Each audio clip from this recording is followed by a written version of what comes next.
මෙතන කැමරා එකක් තියෙනවා, අතන කැමරාවක් තියෙනවා, මෙතන කැමරාවක් තියෙනවා, මෙතන කැමරාවක් තියෙනවා.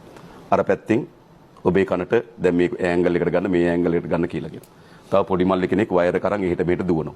කෙනෙක් හාමුදුරුවෝ ආංශික බණ අහනවා. බෝරුණී. දලදා කරඬුව මම වඳින්න යන්නේ නැහැ. හරිද? මාධ්‍ය අරගෙන. මම ශ්‍රීමා බෝධින් වහන්සේ වඳින්න යන්නේ මාලිග මේ මාධ්‍ය අරගෙන. එයි. එයා අපේ රටේ බෞද්ධ ජනතාවගේ මුදුන් මල් කඩනවා. ඒ පොදු ජනතාවගේ මුදුන් මල් කඩ. ඒක මහින්දගේ ඒ කියන්නේ පොදු ජන පෙරමුණේ පොහොට්ටේ මුදුන් මල් කඩ හෝ සජිත්ගේ මුදුන් මල් කඩ නෙවෙයි. ඒක පොදු ජනයාගේ මුදුන් මල් කඩ. බෞද්ධ ජනයාගේ.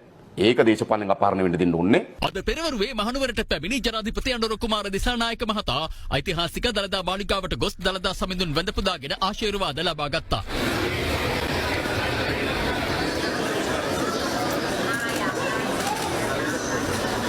අනතුරුව මල්ලතු මහා විහාරයේ වෙත පැමිණි ජනාධිපතිවරයා මල්ලතු පාර්ශවයේ මහානායක අතිපූජ්‍ය තිබ්බටුව ශ්‍රී සුමංගල මහා හිමිපාණන් බැහැ දුටුවා.